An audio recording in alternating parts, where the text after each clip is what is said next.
हाय बच्चों, कैसे हैं आप लोग। आज जो है मैं आपको घर्षण चैप्टर पढ़ाऊंगा। क्या पढ़ाएंगे? घर्षण। तो घर्षण चैप्टर क्या है, घर्षण होता क्या है, पहले आज हम इसके बारे में सीखेंगे। घर्षण क्या है, पहला टॉपिक क्या होगा हमारा, घर्षण क्या है। घर्षण क्या है मतलब what is friction.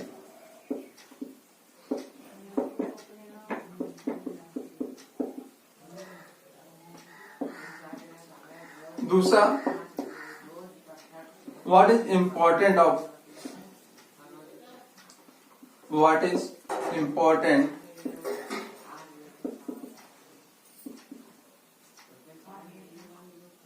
importance of friction।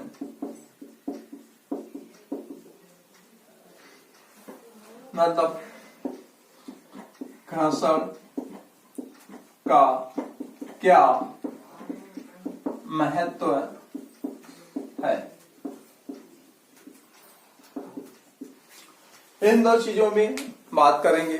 घर्षण क्यों उपयोगी है, क्यों उपयोगी नहीं है, इसके बारे में हम सीखेंगे। किसके बारे में सीखेंगे? घर्षण क्यों उपयोगी है, क्यों उपयोगी नहीं है। तो देखिए, इन दो टॉपिक्स में हम आज चर्चा करेंगे।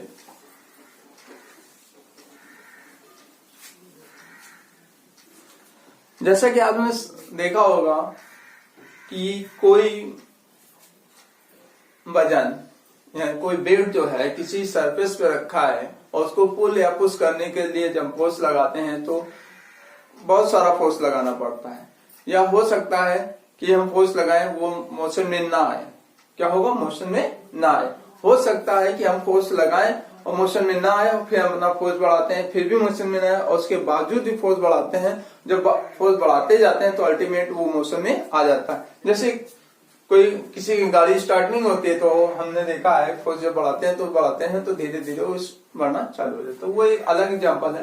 पर घर्षण वहां पे काम करता है जहाँ पे दो सरफेस के बीच में मोशन होता है। कहाँ पे?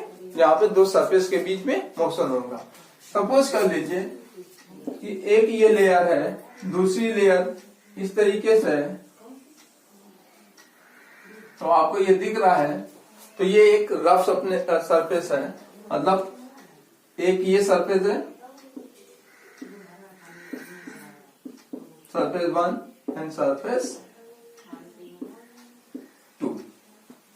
यानी एक सतह निचली है, एक ऊपर वाली सतह है। तो सतह जो ऊपर सतह है, यानी जब दो सतहों के बीच में गति होती है, यानी एक सतह के ऊपर दूसरी सतह जब होती है तो वहां पे जब गति होती है तो उनके बीच में एक बल उत्पन्न हो जाता है जो उस गति का विरोध करता है। क्या करता है? सतहों की गति का विरोध करता है। इस बल को क्या कहते हैं? घर्षण बल कहते हैं। क्या कहते हैं? घर्षण बल कहते हैं। तो एक बात क्लियर हुई कि नहीं? क्या अगर दो सतह हैं, इन दो सतहों के ऊपर एक दूसरे ऊपर कोई मोशन हो रहा है, गति हो रही है, तो पहली वाली सतह दूसरी वाली सतह को रोकने का प्रयास करती है। इससे एक इनके बीच में बल जनरेट हो जाता है। इस बल को हम क्या कहते हैं? घर्षण।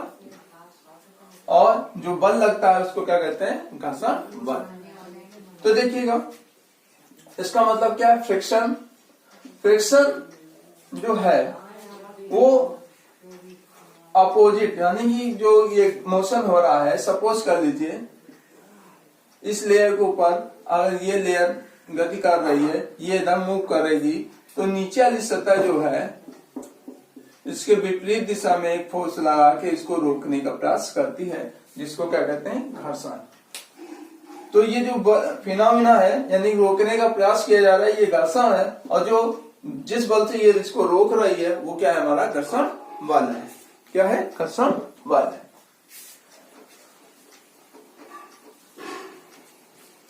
तो ये हमेशा ध्यान रखिए, अगर एक सतह पर दूसरी कोई सतह मोशन में है तो घर्षण बल जो होता है हमेशा मोशन के विपरीत दिशा में कार्य करता है। यानी अगर कोई, जिसको हम क्या कहते हैं, फ्रिक्शन फोर्स कहते हैं एक तरीके से, Fr। हालांकि यहाँ पे Fs है, तो इसको Fs कहते हैं, फ्रिक्शनल फोर्स कहते हैं। इस पे हम अभी और चर्चा करेंगे। या देखिएगा, अब हम बात करते हैं घर्षण। तो देखिए घर्षण में एक चीज है, एक सतह पे हमने जब कोई ब्लॉक रखा है यानी कि मेज है और मेज पे हमने कोई पुस्तक या कुछ भी रख दिया है, पुस्तक को जब रखते हैं तो इसका जो है वेट नीचे एक फोर्स लगाता है mg डाउनवर्ड डायरेक्शन में, mg डाउनवर्ड डायरेक्शन में फोर्स लगाता है और इसी के गुरुत्व केंद्र से एक बल प्रतिक्रिया बल जो होता है वो क्या लगता है P।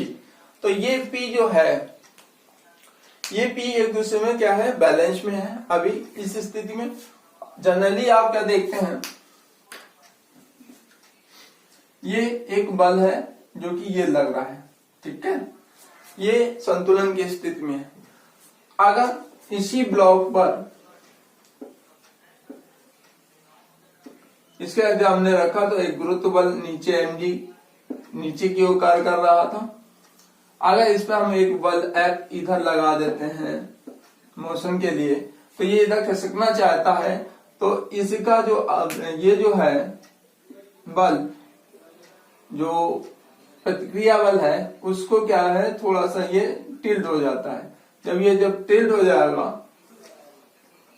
तो ये हो जाएगा हमारा P इधर आएगा, तो हॉरिजॉन्टल के साथ में जो कंपोनेंट बनाएगा एक R और इसका जो ये जो हमारा कंपोनेंट है वो इसके इक्वल होगा, जो इन दोनों सतहों के बीच में कार्य कर रहा है उसको कहते हैं फ्रिक्शनल फोर्स यानी घर्षण बल। क्या कहते हैं घर्षण बल,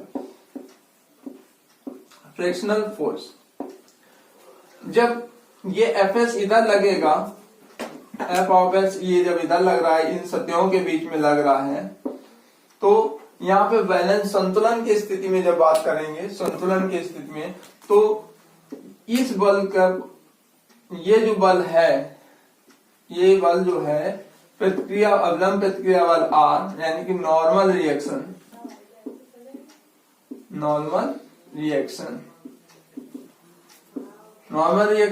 और फ्रिक्शनल फोर्स का रिजल्टेंट जो फोर्स है वो ये है, ठीक है।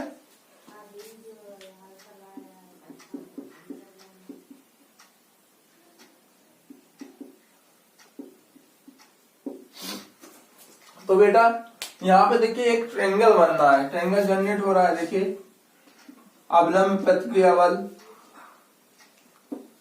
R, normal